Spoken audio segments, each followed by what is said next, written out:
Sobat Jago, perkenalkan saya Dr. Fitriana. Di video ini kita akan belajar tentang preeklamsia. Apa itu preeklamsia? Apa aja tanda dan gejalanya?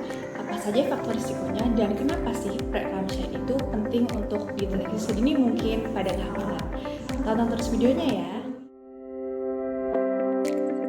Preeklamsia adalah salah satu kondisi serius pada kehamilan yang biasanya muncul setelah usia kehamilan 20 minggu saat persalinan hingga segera pasca persalinan.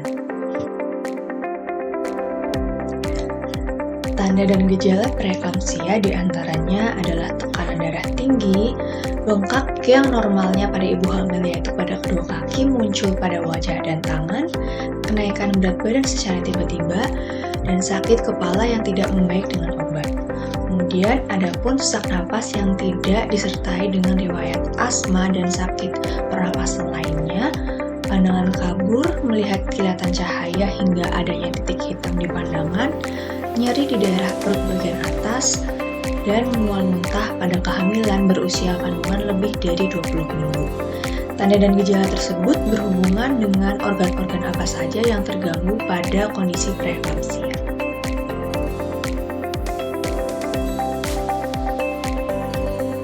Faktor risiko preeklamsia diantaranya riwayat preeklamsia sebelumnya, riwayat hipertensi kronis, riwayat diabetes mellitus, riwayat penyakit ginjal, dan riwayat penyakit autoimun, misalnya pada ibu hamil dengan lupus. Kemudian ibu hamil juga berisiko apabila mengandung lebih dari satu janin, kehamilan dengan pasangan baru, kehamilan pertama, jarak kehamilan sebelumnya yang relatif jauh yakni lebih dari 10 tahun, usia ibu di atas 35 tahun, riwayat preeklamsia di keluarga, hingga obesitas sebelum kehamilan. Preeklamsia berdampak pada kesehatan baik ibu maupun janin.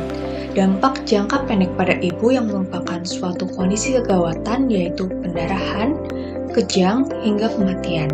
Sementara itu, dampak jangka panjangnya pada ibu yakni hipertensi kronis, penyakit jantung, liver, maupun ginjal yang termasuk dalam organ-organ yang terdampak oleh kondisi preeklamsia.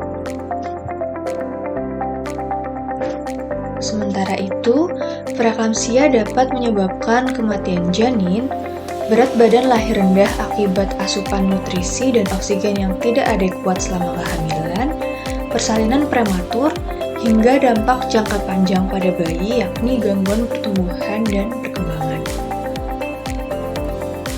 Ibu hamil bisa berpartisipasi aktif dalam mendeteksi preeklamsia. Caranya dengan mengenali riwayat dan kondisi tubuh sebelum dan sesudah hamil, disertai dengan melakukan kunjungan antenatal care sesegera mungkin di fasilitas kesehatan untuk dilakukan screening. Screening inilah yang bertujuan untuk mengidentifikasi ibu hamil yang berisiko tinggi, menurunkan risiko komplikasi melalui intervensi dini, serta meningkatkan kualitas kehamilan bagi ibu maupun bayi. Selain konsultasi dengan dokter, saat antenatal care juga dilakukan pemeriksaan tekanan darah, laboratorium darah rutin dan urin rutin, dan pemeriksaan ultrasonografi atau USG.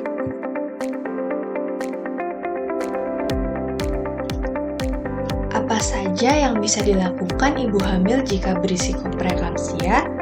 Yang pertama yaitu kunjungan prenatal secara rutin di fasilitas kesehatan. Kemudian makan bergizi seimbang sesuai isi piringku dan anjuran dokter. Olahraga sesuai anjuran dokter terutama pada trimester kedua. Kemudian konsultasikan kehamilan hingga rencana persalinan ke dokter spesialis kandungan. Sudah paham kan apa saja hal-hal yang berkaitan dengan preeklamsia pada kehamilan? Informasi ini jangan sampai hanya berhenti di kamu ya,